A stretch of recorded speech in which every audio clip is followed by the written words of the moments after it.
Buen día, ¿me escuchan los chicos de la clase? Por favor, ¿me pueden prender cámara? Empezamos en 3 minutos.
Buen día, por favor, los alumnos. ¿Pueden prender la cámara? Los que son de esta clase,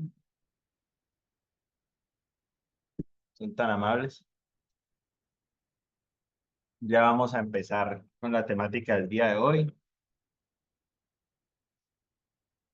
Entonces, por favor, los quiero atentos.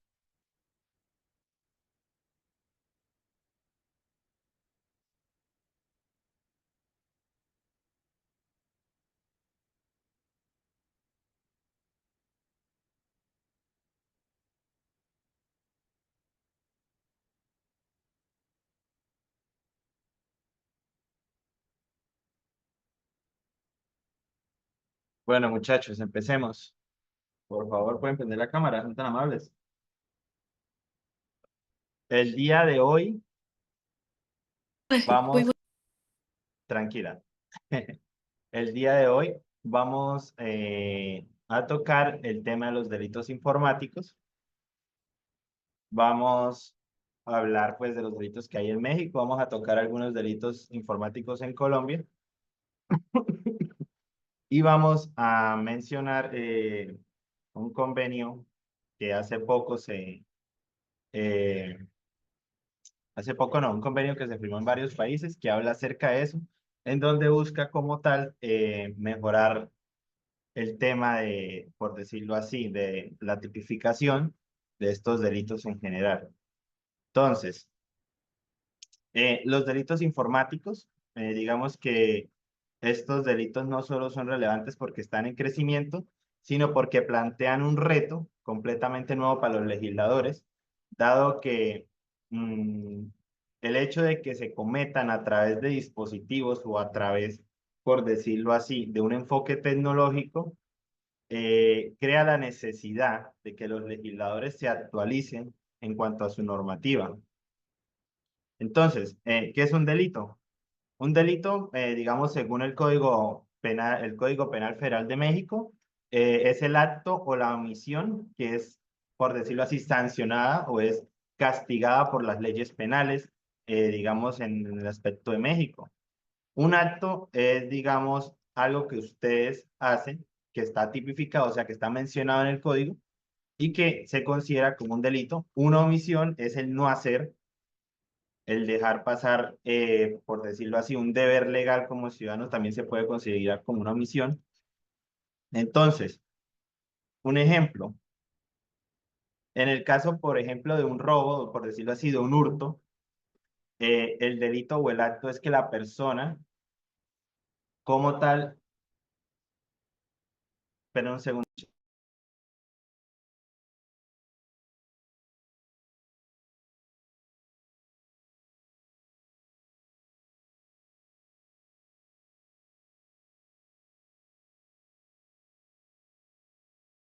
Ya, disculpen. Entonces, como les decía, en un delito de hurto, que sería un, por decirlo así, un delito convencional, como tal, el acto es que la persona que está haciendo, que está cometiendo este delito, hurta una pertenencia que, como tal, esto es tiene un valor económico, es una pertenencia de nosotros.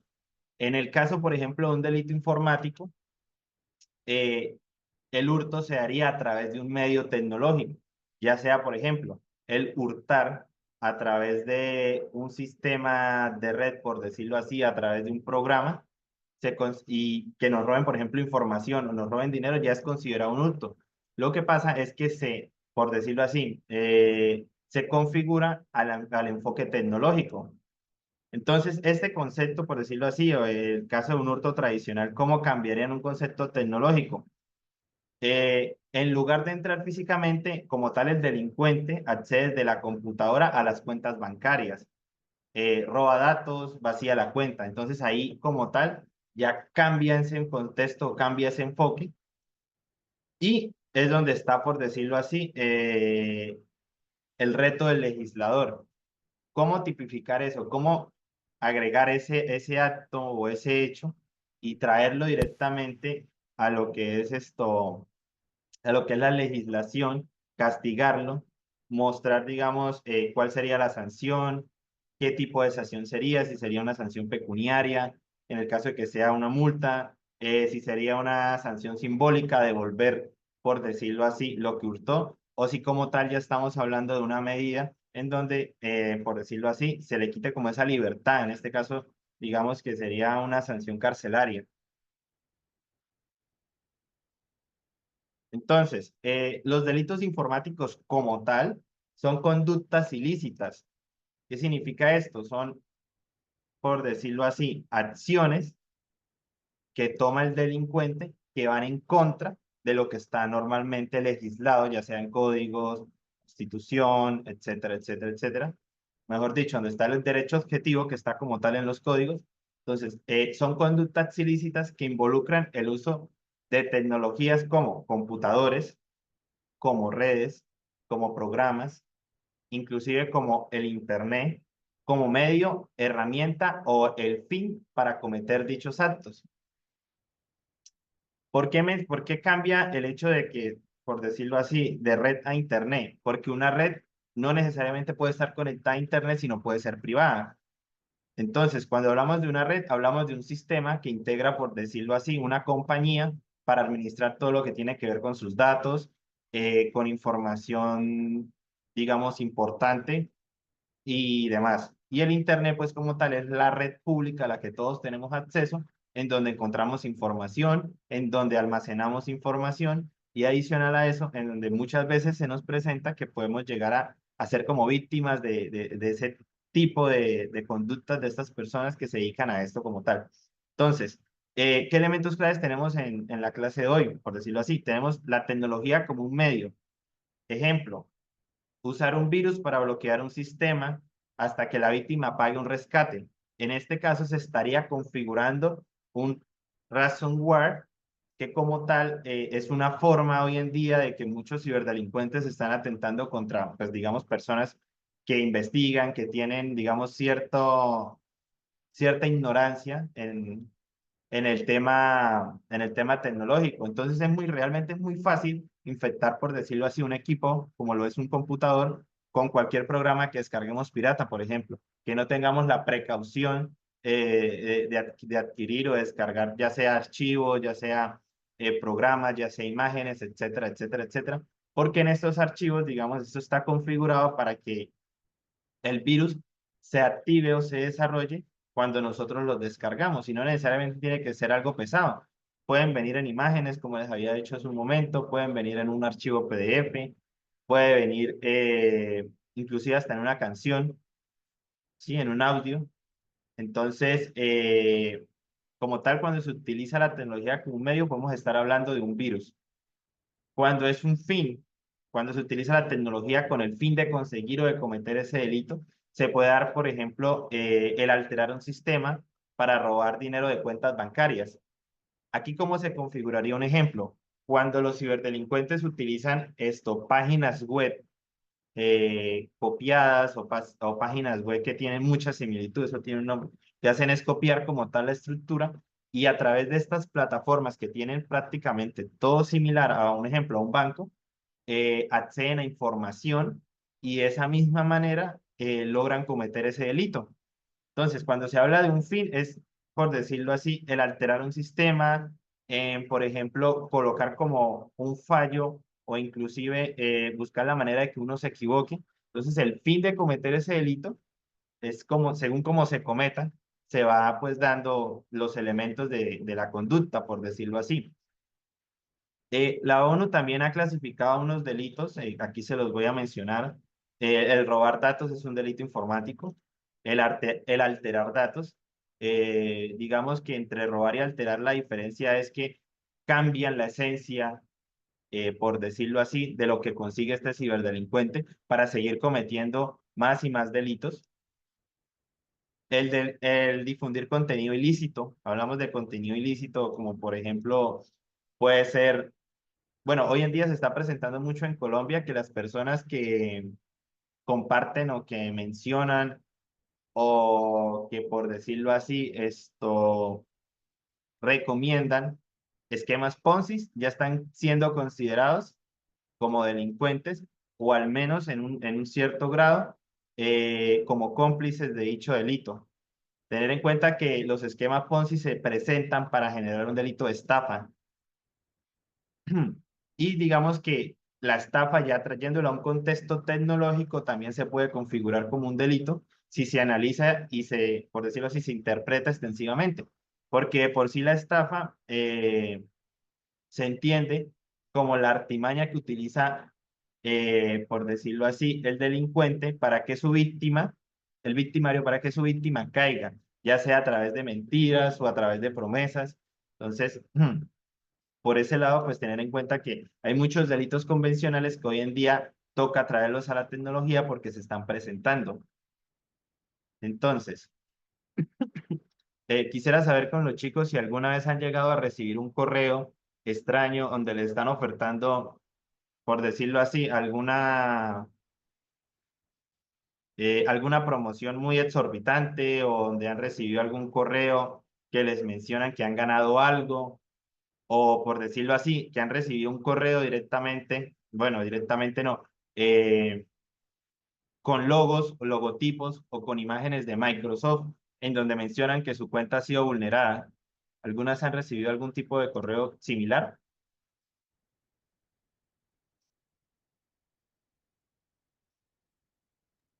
Buenos días, maestro. Sí, señor. Eso es típico. Eso es muy común. Bueno, eso se configura como tal. lo que busca el ciberdelincuente es generar es generar el delito a través del phishing, que es el robo de datos personales. Y es un delito informático, está penalizado. Un delito informático, el robo de datos, básicamente se presenta aquí en todo el mundo. Vale. Entonces, como tal, pues la idea de la clase es esto, analizar los delitos informáticos más comunes que se presentan en México, cómo se regulan y digamos qué problemas llegan a existir en el momento de legislarlos o de, por decirlo así, de tratar de salvaguardar ese derecho tutelar que tenemos nosotros y que lastimosamente con estos delitos se vulneran. Entonces, revelación de datos secretos y acceso ilícito. El acceder a un sistema informático o a una base de datos, digamos, sin ninguna autorización para robar información confidencial y divulgarla, es un delito. ¿Por qué? Porque digamos que muchas empresas tienen ya pues preestablecido quiénes son las personas aptas para acceder a cierta información. Cuando se presenta este tipo de delito, pues hay que tener en cuenta que es una persona no autorizada y que muchas veces esa información que adquiere, la adquiere con la necesidad de divulgar esos datos. Y un ejemplo muy claro, muy claro, muy claro, esto es algo que se presenta mucho en las redes sociales, que inclusive han sido objeto de noticias y han sido objeto de sanciones, que las redes sociales muchas veces, digamos, ya sea terceros o inclusive las mismas redes sociales venden información personal de intereses. Un ejemplo se dio hace como 5 a 6 años donde la Unión Europea sancionó a Facebook por revelar intereses políticos. Inclusive Estados Unidos también lo sancionó por revelar intereses políticos, porque le estaba dando una ventaja, por decirlo así, digamos, a los candidatos de esa época, de saber qué personas estaban interesadas en votar en ellos y atacarlos con publicidad. Que eso es algo que hoy se presenta mucho. Hoy en día las marcas, nosotros no podemos decir que estamos interesados, no sé, en un celular, en un equipo de sonido, en cualquier cosa, porque inmediatamente nos están atacando en publicidad. Pero esa publicidad la da la misma red social. Ya es muy distinto cuando, por ejemplo, nosotros tenemos un interés, segundo, cuando nosotros tenemos un interés, pero como tal no lo exportamos, sino de manera, por decirlo así, les voy a dar un ejemplo. Tenemos un interés hasta cierto político. Eso simplemente lo hemos hablado, lo hemos revisado en redes sociales, hemos dado like, hemos comentado, pero que ese interés de manera, por decirlo así, indirecta, nos empiecen a atacar con correos, con llamadas, con mensajes de texto, ahí es donde se presenta esa filtración de intereses. Y se supone que nosotros los intereses en las redes sociales muchas veces lo estamos utilizando para mostrar en redes sociales y que consigan, por ejemplo, el correo personal, el número de teléfono o incluso el nombre real de la persona al 100%, significa que se está filtrando información y es algo que no debería pasar. Entonces, otro ejemplo, digamos, más acertado es cuando un empleado de una empresa, por decirlo así, entra al sistema de recursos humanos sin tener ningún permiso, sin estar autorizado y sin ni siquiera estar en esa área y revela cuáles son los salarios de las personas. Ahí es información delicada, porque un salario, a pesar, por decirlo así, que muchos tienen como el mismo nivel jerárquico o hacen las mismas actividades en la empresa, no se puede revelar porque eso es de cada persona. Entonces, cuando una persona de esa empresa lo hace, ahí ya como tal está cometiendo un delito. ¿Y cuál es el delito? El revelar datos secretos, el tener acceso, perdón, el lograr el acceso de manera ilícita, o sea, sin autorización a ese sistema. Y por decirlo así, ¿qué dice la ley mexicana acerca de esto? El código como tal, el Código Penal mexicano, federal, castiga esta conducta, digamos, cuando no se tiene un acceso autorizado con prisión. De la persona que revele esta información, sí o sí va a tener que presentar una condena que va a ser intramural, o sea, como tal, va a ir a la cárcel. Eh, Adicional a eso, lo que es la divulgación, la divulgación de información obtenida sin autorización también es sancionada con prisión. Entonces, como podemos ver, el Código Penal, pues es como muy, digamos, como muy taxativo en ese aspecto de decirnos cuáles son las penas, digamos, para este delito en concreto. Otro caso, por ejemplo, un periodista que publica correos electrónicos filtrados de una empresa que muestra prácticas corruptas. ¿Ustedes creen que ahí está cometiendo un delito o no?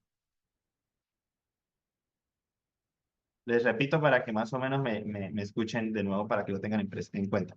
Si un periodista publica correos electrónicos filtrados de una empresa que está teniendo prácticas corruptas, ¿ustedes creen que se está cometiendo un delito o que está ejerciendo su profesión como periodista? Porque o sea, la pregunta es capciosa, ¿no? Porque supone que un periodista tiene acceso a varias cosas e investiga.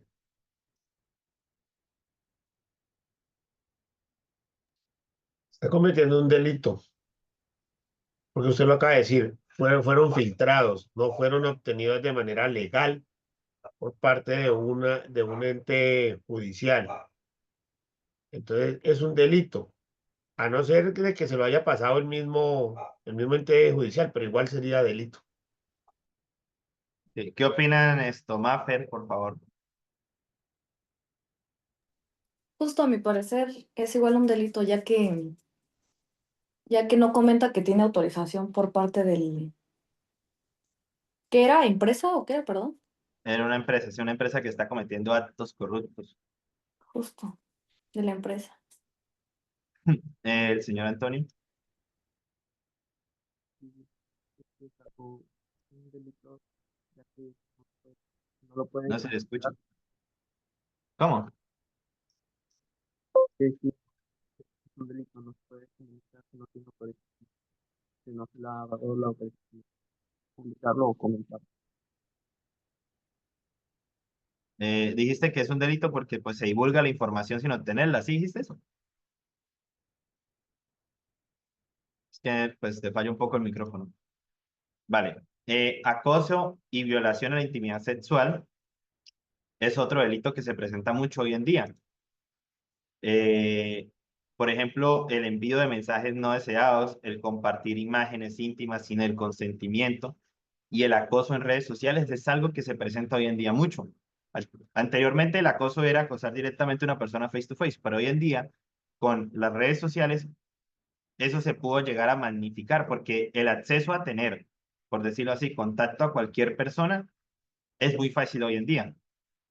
Algo que se presenta mucho, más que todo eso es como en relación a- al tema de las parejas, y es el filtrar este tipo de contenido delicado, lo que puede ser una foto íntima sin la autorización. Ahí ya como tal está cometiendo un delito, porque se supone que nadie puede, digámoslo así, nadie puede enviar, nadie puede obtener ni publicar una foto íntima si no está debidamente, eh, por decirlo así, y a través de manera contractual, a través de un contrato estipulado que tiene, digamos, la posibilidad de hacerlo o el derecho a hacerlo. Entonces, cuando, por ejemplo, una persona divulga información íntima, digamos, X o Y, esto, video, X o Y foto, ahí está cometiendo un delito, la otra persona no lo autorizó. Tuvieron una intimidad por redes sociales, tuvieron una intimidad por un chat, y esta persona, de manera inescrupulosa, lo que hace es publicarlo. Entonces, ¿ahí qué se afecta? Ahí se afectaría la honra, el buen nombre, la intimidad de la persona. Y por eso es que, digamos, este acto, esta conducta llega a ser punible o llega como tal a tipificarse. Y realmente es algo que pasa mucho. Hoy en día lo que es Telegram y WhatsApp, eso es lo que más pasa. Y hay personas que realmente no tienen el respeto hacia los otros y se la pasan enviando imágenes de fotos íntimas de las exparejas y divulgándolo y demás. Entonces eso prácticamente es tipificado. Entonces, hay algo que me causó curiosidad, que es la ley Olimpia, en donde establece sanciones severas para la difusión de contenido íntimo. No sé si ustedes habían escuchado de eso, ustedes que son de allá. ¿Sí? Ok. Eh, la verdad, muy bueno porque acá en Colombia no como tal, no se tomaron la tarea de tipificarlo de manera esto por separado, sino está inmerso también en los delitos que tenemos acá informáticos. Pero me pareció muy interesante, o sea, que literal vayan a tipificar esa conducta que es como tan actual, como algo que se presenta muy a menudo, Eh,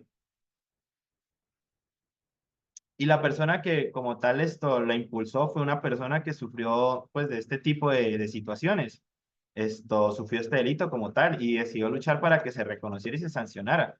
Y la verdad, súper bien, súper bien.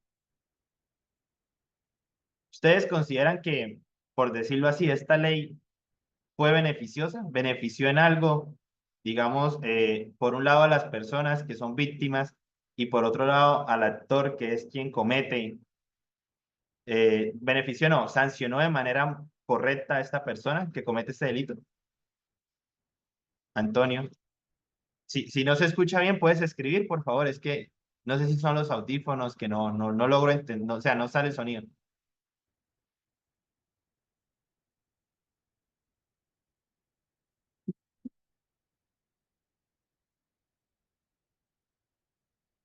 Bueno, mientras viene Antonio Maffer. Vale, a ver si entendí bien la pregunta, pero pues a mi Si parecer quieres te estuvo la muy... replanteo. Ah, Te vale, la por favor. Sí, sí, sí. Esto, bueno, te digo, ¿crees que benefició a las víctimas esta ley? Y aparte de eso, ¿crees que sancionó correctamente al, por decirlo así, al delincuente que comete este delito? Ah, perfecto, ok. Pues la verdad, en mi punto de vista, yo creo que sí, porque anteriormente pues no había una ley como tal que sancionara este delito, e incluso no se tomaba tanto en cuenta este delito porque pues no estaba tipificado como comentan.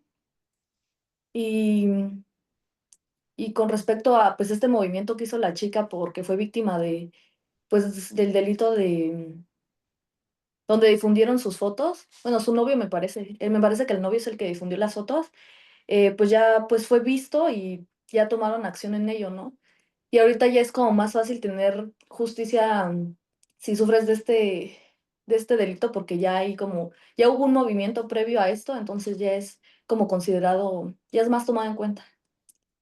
¿Sí? ¿Conoces a alguna persona que le haya pasado? No, la verdad no. ¿No? Vale. Pero No. sí es algo, es un hecho que pasa, de hecho todavía se sigue presentando, eso a nivel mundial. Bueno, Antonio, ¿está ahí Antonio? ¿Se fue? ¿O estará cambiando dispositivo? No, pero la verdad es que eso también se sancionó bien porque es más que nada ahora ya se considera como una violación a la privacidad y también pues, no está afectado ni mucho menos protegido lo que está haciendo la persona hacia la otra persona. Ok, Bueno, ese es mi punto de vista.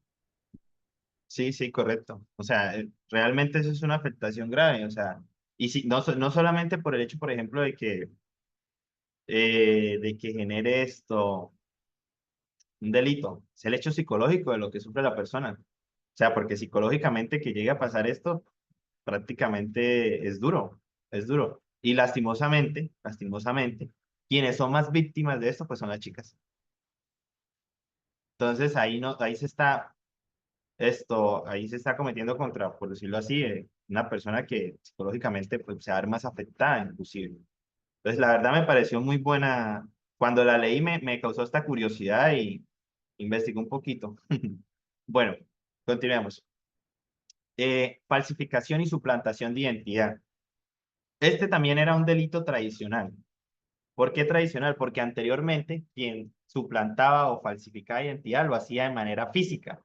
Entonces, una forma de falsificar, por ejemplo, es sacar un documento de identidad que tiene tu foto, pero tienes un número de identificación de otra persona, tiene nombre de otra persona. Ahí como tal ya se está cometiendo un delito, que es la falsificación. Y eso es un delito, pues, que también tiene sus sanciones. Pero adicional a eso también está la suplantación. Y literal, aquí en Colombia se presenta mucho a través de empresas, de empresas telefonía, ¿no? De telefonía, en donde los asesores se prestan para hacer esta suplantación. Ahora, eso en cuanto a la parte tradicional de tú presentarte falsificando y cometiendo por decirlo así, la conducta punible físicamente. Pero esto cambió con las redes sociales. Y no solo con las redes sociales, con el Internet. Hoy en día cualquier persona se puede crear un perfil de Facebook con fotos de X o Y persona eh, y empezar a escribir a los amigos y familiares, no, mira, tengo un problema, me cerraron la cuenta, préstame dinero, yo te pago. Y eso es algo que se presenta mucho. Y hay personas, lastimosamente, como que los agarran de imprevisto, por decirlo así. O sea, en el momento en que se ha ese hecho, están distraídos y terminan cayendo. Y ahí es donde se presenta esa suplantación. Y hay que ver que llega a niveles grandes. Suplantan empresas. De hecho, acá en Colombia, bueno, acá en Colombia no, hace poco a un conocido le pasó eso. A través de unos delincuentes están sacando información de portales de empleo, como lo es Computrabajo, como lo es Empleo, y sacan información veraz, que es celular, correo electrónico, datos personales, o sea, mejor dicho, toda la hoja de vida, todo el currículum, y se contactan y se hacen pasar directamente por una empresa de salud aquí en Colombia y le arman tanto el teatro a las personas que las personas terminan cayendo. Y pues digamos que ahí cuál es lo que uno analiza para saber si es una estafa o no. Cuando a ti te van a contratar a una empresa, no te van a pedir un dinero para contratarte. Y eso es lo que hacen estos delincuentes. Y muchas personas, por la emoción, lastimosamente, por ese contexto de necesidad, terminan cayendo. Y le pasó a un familiar. O sea, literal se contactaron de esta empresa de salud, que no, que usted ha sido seleccionado, que vimos su currículum, que nos interesa que trabaje con nosotros. Lo contactaron de 3 números, que tenía que hacer un curso, entonces le mandaron el número del curso. Le dijeron que no, que ellos le sacaban el curso cuanto antes para que empezara rápido, e inclusive le enviaron una minuta, un ejemplo, un contrato de prestación de servicios. Bueno, no sé si en México se presente les voy a preguntar a ver si ustedes de pronto saben. El contrato de prestación de servicios acá en Colombia es el que se le hace a los profesionales y como tal, no es como que cumplan un horario ni, sino tienen es un plazo para hacer su objetivo, para desarrollarse como profesionales y darle pues el producto a la empresa. Y un contrato laboral, por decirlo así, normal, es uno donde la empresa contrata al trabajador, cumple unas horas, cumple un salario, tiene un salario y tiene una actividad y esa actividad pues le remunera. No sé si funciona igual en México o tengan distintas formas de contratación. El caso es que acá en Colombia, digamos, a estos profesionales a veces los contratan así. Entonces, lo contactaron que sí, que te vamos a dar el trabajo, pero que necesitas unos cursos, unos certificados, y lo enviaron donde supuesto, por decirlo así, esta institución educativa, su supuesta academia, a preguntar todo, le hicieron todo el supuesto proceso, porque eso tienen hasta inclusive ¿cómo es que se le dice a eso? Se olvidó ahorita el concepto. Bueno, tienen ya todo muy preestablecido y después de eso lo mandan donde un supuesto psicólogo de recursos humanos y o sea, y no es solo eso, los delincuentes agregan la cédula de una persona, agregan la tarjeta profesional de una persona.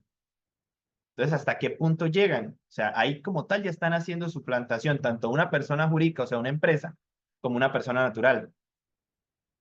Y es tanto, por decirlo así, tanto el teatro que arman que la gente se lo cree y lastimosamente caen en esta estafa. Entonces, en México, el ejemplo más claro es crear un perfil de red social para estafar a alguien y yo sé que eso se presenta mucho, inclusive las personas que más caen, son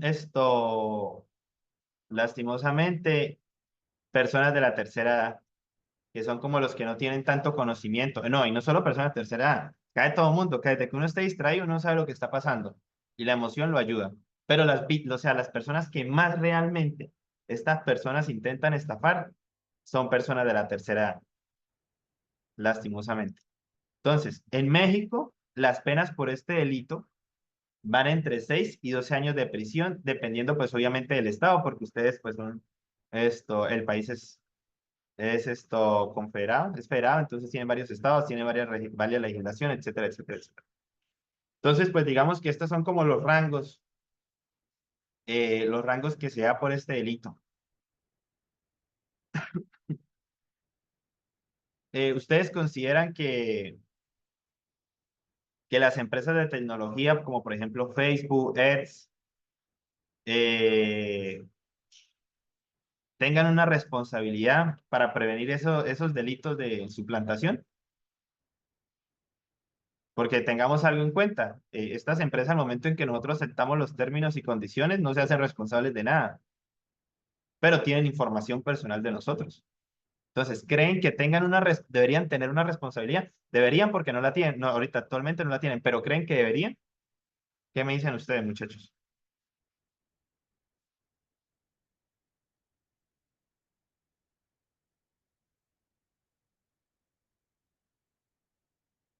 Antonio. Yo creo que sí deberían tener un poco de responsabilidad porque aunque pues no la tienen hoy en día, pues al final de cuentas acceden a información personal y privada de, pues, de nosotros. Sí, Bueno, yo esa es a también. mi parecer. Sí, sí, totalmente considero, porque inclusive hoy en día, pues, pues para acceder a cualquier cosa te piden la verificación de tu documento, entonces deberían hacerlo. O sea, con tantas personas que tienen y la capacidad económica deberían. ¿Qué opinan, Mafer? Justo lo mismo, que sí, debería haber esa parte de responsabilidad, porque pues digamos que todo el mundo ocupa las redes sociales, entonces sería importante como proteger esos datos. Perfecto. Bueno, hay un tema acá esto, pues digamos así interesante, y es el hecho de que cada estado, pues en México tipifica de manera distinta los delitos, ¿no? Hay estados que tienen pues penas más severas, hay estados que no. Entonces, un ejemplo de eso, por ejemplo, el hostigamiento digital está regulado en un estado, el hostigamiento es prácticamente el acoso, está regulado en un estado, pero no en otro. Entonces,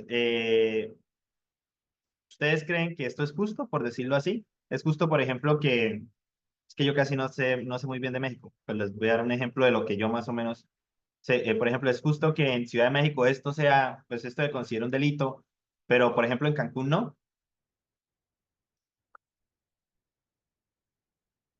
¿Consideran que es justo para las personas para las víctimas que lo sufren? Mafer. No, pues en mi punto de vista no, porque ahí no estaríamos aplicando lo de el artículo primero de la Constitución, en el cual pues nos dicta que debe de haber igualdad entre todos, ¿no? Y al momento de no estar tipificado, por ejemplo, ese delito en otro estado, pues se estarían vulnerando los derechos de la población. Sí, totalmente. Ahí se estaría dando una vulneración. Entonces la persona sí o sí tiene que irse al estado donde sí lo tipifican y ser, o mejor dicho, y ser hostigado para que sancionen a esa persona. O sea, no tendría ningún sentido. Pero pues digamos que ya por el hecho de ser un estado federal pasa eso, ¿no? Antonio, Si me puede repetir un poco la pregunta, es que no entendí, más o menos.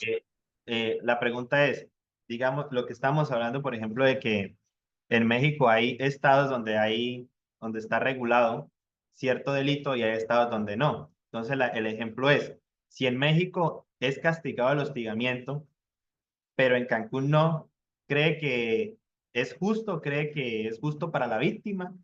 O por decirlo así, una persona en México sí puede salvaguardar ese derecho, pero en Cancún no. ¿Hay una igualdad? ¿Es justo?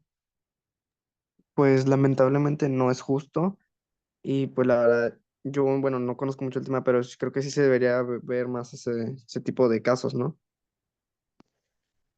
Sí, claro. O sea, bueno, eso pasaría, por ejemplo, en el caso de la difusión de fotografías íntimas, algo que mencionamos hace un rato. O sea, imagínense el contexto, o sea, tan separado, donde en un estado sí sea, bueno, no sé si esa ley, no sé si ustedes que están allá me corrigen, ¿esa ley aplica para todo el país o hay estados que sí la añadieron a sus códigos y estados que no? Bueno, vamos a investigar, paso hasta Google.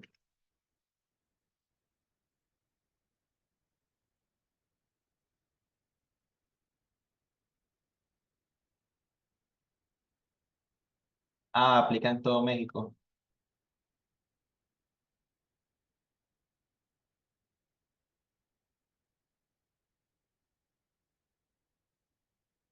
Ah, no, súper bien, sí, aplica en todo México. Sería muy, sí, como muy no sé, feo que apliquen unos y en otros no, algo tan delicado como eso.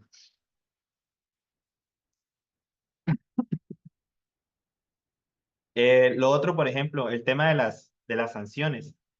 Bueno, como se les dijo hace un momento, pues, y ustedes, yo creo que ya conforme como van avanzando en su carrera, se irán dando cuenta que cada estado tiene, digamos que penas diferentes de acuerdo por decirlo así, la legislación que adhieran a sus códigos o a sus derechos objetivos. Un ejemplo, pues, un ejemplo directo es, por ejemplo, la suplantación de identidad, en donde, pues, lo mencioné hace un rato. Hay estados que la tienen de 6 meses y hay estados que la tienen de 12. Entonces, por ejemplo, si una persona es suplantada y lastimosamente esa persona perdió todo lo que había construido en su vida, es considerado, o sea, se considera también justo o no se considera justo que paguen menos, digamos así, una sanción de menos tiempo que en otro lado. Para mí no es justo. No es justo porque, bueno, pues es que eso depende también vuelvo y digo, de la legislación y la normativa que se aplique. Pero para mí no es justo que un delincuente pague menos por un mismo delito en un lado que en otro. No sé qué opinan ustedes, muchachos.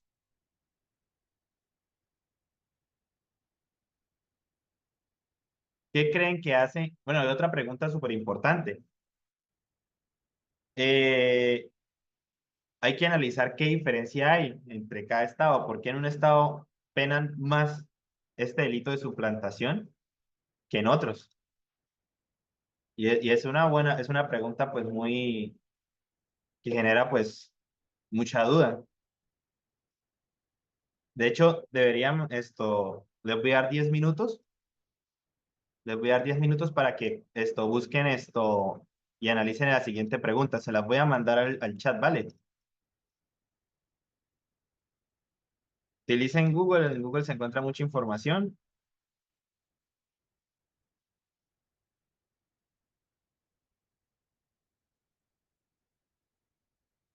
Se los mandé mal, muchachos, un segundo.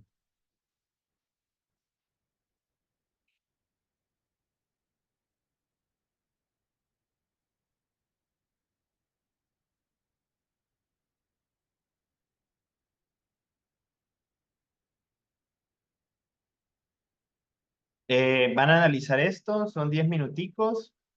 Eh, escucho las respuestas. Bueno, 10 minuticos, entre 5 y 10 minutos. Escucho las respuestas y nos tomamos un break de otros 10 minutos para que tomen agüita, se refresquen para ir avanzando en la clase. ¿Listo? Vale, chicos.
Listo, muchachos, continuemos.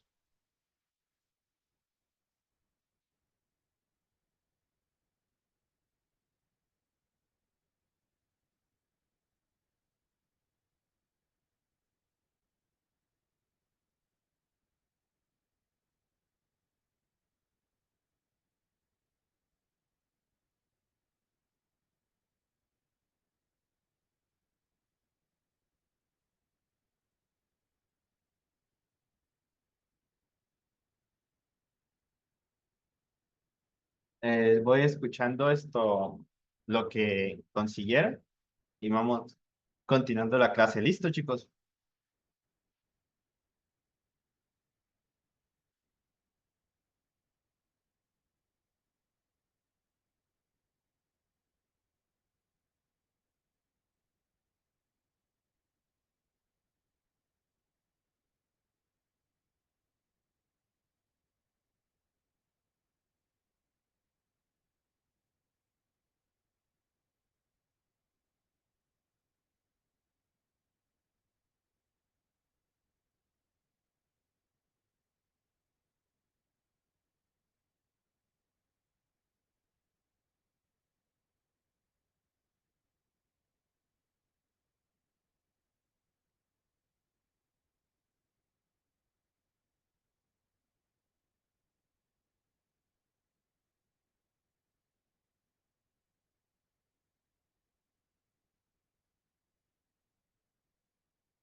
Muchachos, ¿están ahí? Hola, hola, hola, hola, hola. Sí, maestro. Vale, entonces los voy escuchando. Realmente está sencillita la pregunta. Eh, me van contestando. ¿Quién quiere empezar, Antonio o...? Ahí creo que la chica se fue. Se le tuvo que haber desconectado. Bueno, lo que yo investigué, maestro, bueno, mire, para leer primero la pregunta, analicemos el caso de alguien que comete algún delito de suplantación en la Ciudad de México y Jalisco, porque creen que reciben sanciones distintas. Bueno, a mi parecer, bueno, lo que yo considero verdad, porque investigué ahora sí que la pena por la que se sanciona, busqué que en México la pena por la suplantación de identidad puede ir desde los 3 meses hasta 2 años de prisión, además de multas económicas. Y en Jalisco, pues es prácticamente igual. O sea, tiene igual de hecho a ver,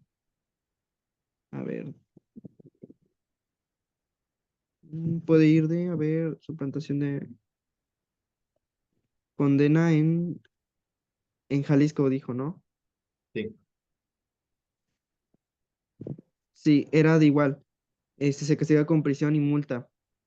Puede ir además de 5 años, aunque sí es un poco menos, pero yo supongo que es por el tipo de normas o la forma en la que se manejen allá. Pero sí, es igual, casi la misma forma. Bueno, eso es lo que yo investigué. vale. Sí, de hecho una de las razones por las cuales digamos, tienen penas distintas es de acuerdo a cómo vayan tipificando la conducta.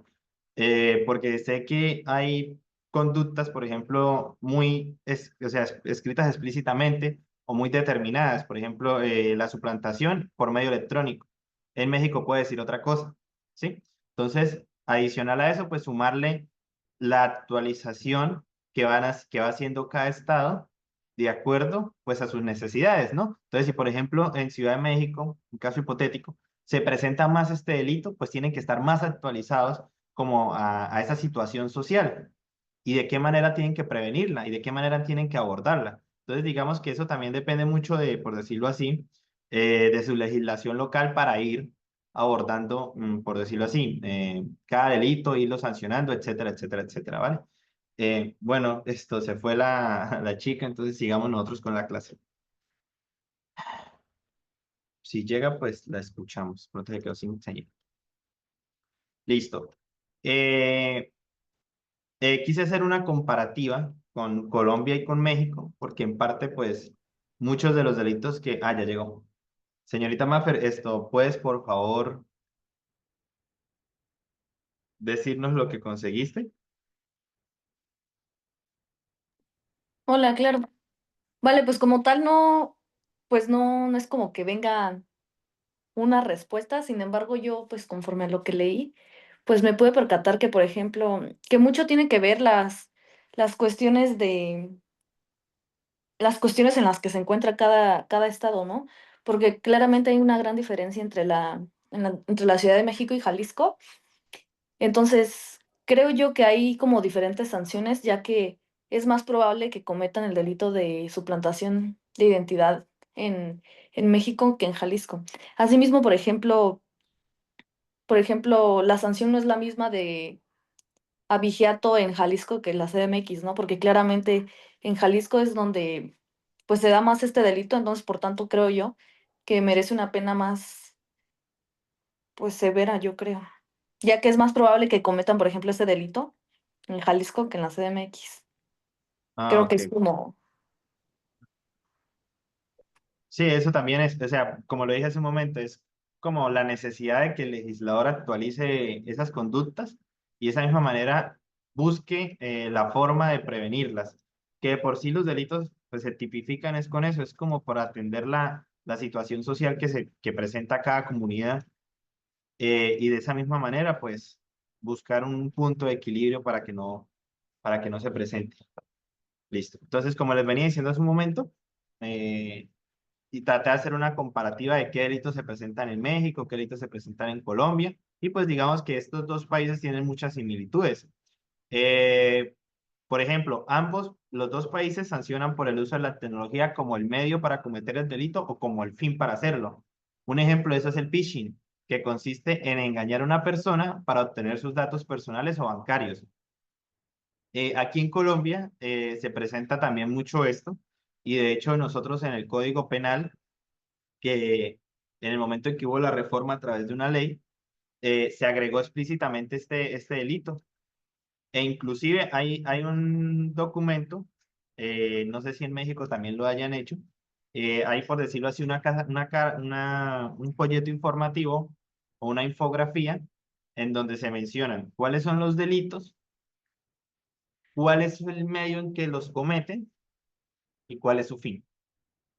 Entonces, eso ayuda mucho, por ejemplo, en el caso a mí que me gusta mucho la tecnología y pues digamos que ese es el medio por el cual yo me muevo, nos da como, por decirlo así, nos enfoca más a de qué manera prevenirlo y adicional a eso, de qué manera poder, digamos, salvaguardar. No obstante, pues aquí en Colombia no le dan como el valor que le dan en otros países a estos delitos informáticos.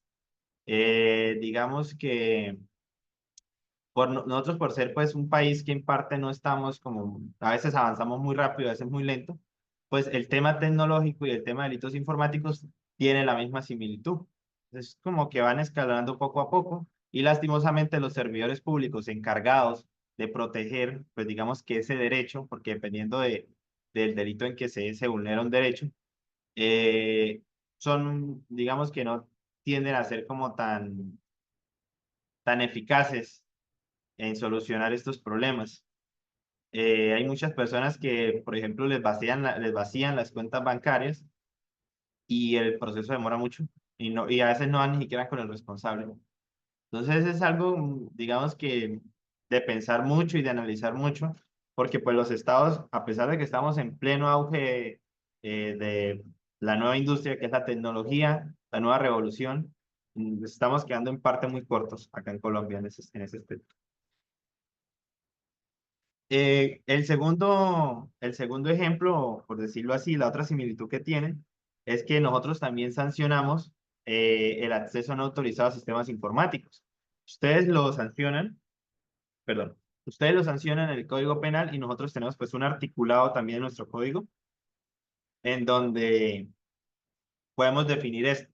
Ahora, hay que ver, hay que analizar, digamos, en esta comparativa, cuál de los dos países es en parte más efectivo a la hora de castigar esos delitos, o al menos cuál de estos países con esta, por decirlo así, con esta normativa llega a generar más impacto, o sea, prevenir más esos delitos, porque de por sí la idea, pues, general, yo digo que de sancionar o de que hayan penas y demás, es como limitar o como acabar esa necesidad de los delincuentes de actuar.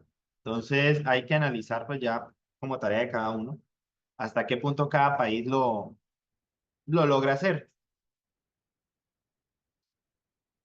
Eh, lo que es, por ejemplo, en cooperación internacional, que es algo que ayuda bastante, por decirlo así, prácticamente toda nuestra normativa, ya sea colombiana como mexicana, se basa en unos tratados, se basa en unos convenios que varias naciones suscritan entre sí.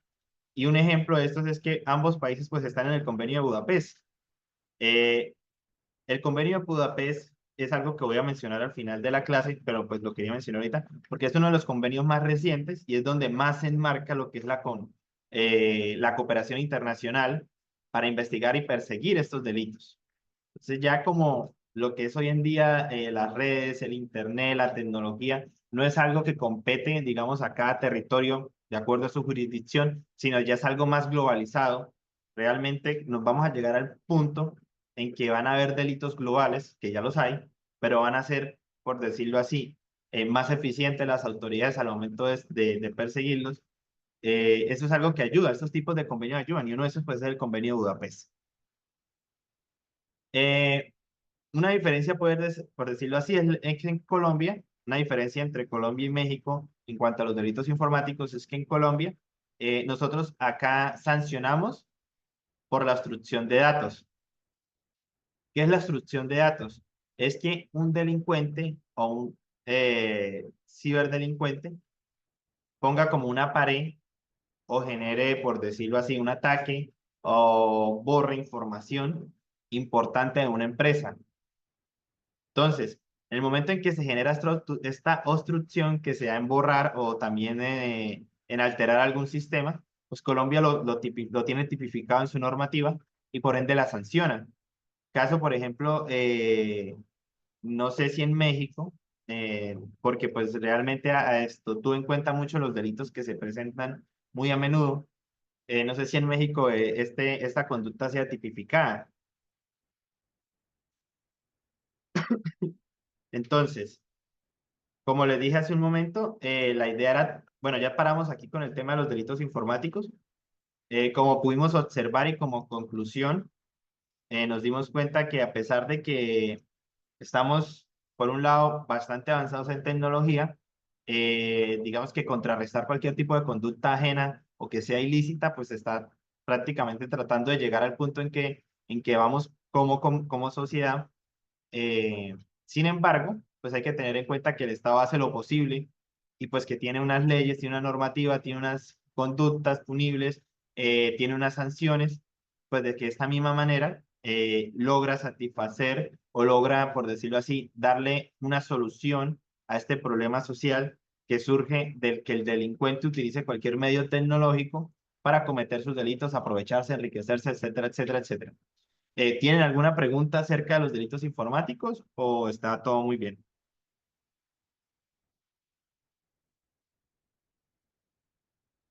Todo muy bien, gracias.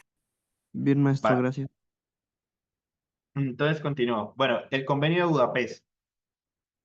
El convenio de Budapest, esto realmente tiene el nombre como Convenio sobre la Ciberdelincuencia. Es un tratado internacional, como se los dije hace un momento, y este se adoptó en el 2001. Básicamente se adoptó, pues en comparación, ya tiene como 24 años en vigencia. ¿Cuál es el objetivo principal, pues, de este convenio? O, digamos, ¿cuál es la necesidad o con qué objetivo se creó? Pues, digamos que es uno de los primeros acuerdos que busca abordar delitos informáticos y crímenes relacionados con Internet. Y, pues, esta es, por decirlo así, este objetivo lo aborda a través de una política penal entre las naciones que firman. Entonces, ¿qué pasa con este convenio? Usualmente cuando un país ingresa a un convenio, a un tratado, bueno, no sé si ustedes ya vieron esa parte del derecho, eh, por normativa o por adhesión, dependiendo de cómo se haga, o por constitución, lo que hace es crear la ley y adherir ese tratado o adherir esa normativa que se firmó a la legislación de cada país.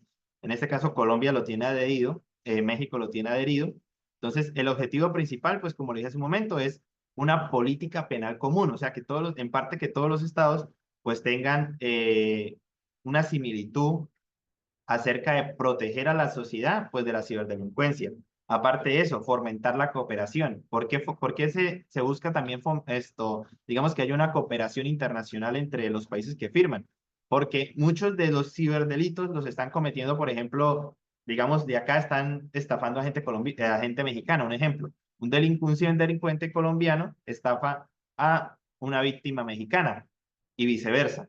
Entonces, lo que se busca con esta cooperación es poder investigar y perseguir a los ciberdelincuentes de manera más eficaz y que no se presente, por ejemplo, el caso de que toque hacer todo un proceso administrativo para que, por ejemplo, en Colombia investiguen a un ciberdelincuente mexicano, perdón, un ciberdelincuente colombiano que está cometiendo delitos en México, que suena redundante, o viceversa, sino que se haga más fácil y haya como una cooperación entre, pues, por decirlo así, entre esas entidades que buscan y castigan a los delincuentes. Tiene unas áreas de enfoque. Enfoca como tal los delitos a la confidencialidad, la integridad, la disponibilidad de datos, el sistema informático, en donde ya como tal menciona los delitos como es el acceso ilegal, la interceptación ilegal, la interferencia de datos, el uso indebido de dispositivos. Adicional a eso, también menciona delitos informáticos tradicionales, como lo dije hace un momento, que es la falsificación y el fraude. Sí, digamos que aquí como tal cambia ese delito en la forma en cómo se comete, porque ya se está generando a través de otro medio.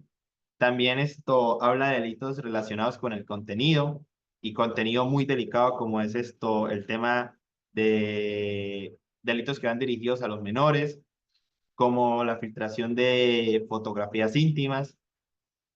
Y menciona algo muy relevante que es el tema de la propiedad intelectual y los derechos. Ustedes saben que, pues, digamos, cada marca tiene los derechos sobre sus patentes, sobre su forma de trabajar, sobre su información. Y lo que busca también este convenio es prevenir eso, que no se genere ningún delito a esta propiedad intelectual, a estos derechos de autor. Adicional a eso, pues en parte también establece un medio procesal para hacerlo. Establece un procedimiento en relación, por decirlo así, a la evidencia electrónica, donde incluyen registros, decomisos de datos informáticos, proporciona unas directrices, por decirlo así, una línea para la interceptación de comunicaciones, para la persuasión de los datos almacenados. Y pues la parte más importante pues es la cooperación internacional. Entonces, en esta cooperación internacional, como le dije hace un momento, promueve la asistencia mutua entre los estados que hacen parte en cuanto a la investigación, en cuanto a la persecución. Adicional a eso, también establece un punto de contacto operativo que debe estar prácticamente 24 horas para facilitar la cooperación. Y pues, en mi parecer, ha sido como uno de los puntos más relevante es el hecho de que los estados se unan para prevenir estos delitos, que cualquier persona, pues prácticamente puede ser víctima, ya sea por un descuido o muchas veces por una omisión. Muchachos, realmente la clase pues no estaba muy larga el día de hoy, pues los delitos informáticos son como muy determinados. Si tienen alguna duda, si tienen alguna otra pregunta adicional, para mí sería un gusto respondérselas. No obstante, pues la clase prácticamente llega hasta acá. ¿Tienen alguna duda? No, maestro, muchísimas gracias. Vale, agradezco el espacio, espero tengan un feliz domingo. Nos vemos dentro de 15 días. ¿Listo? Gracias, maestro. Gracias, Vale, maestro, hasta que vaya bien.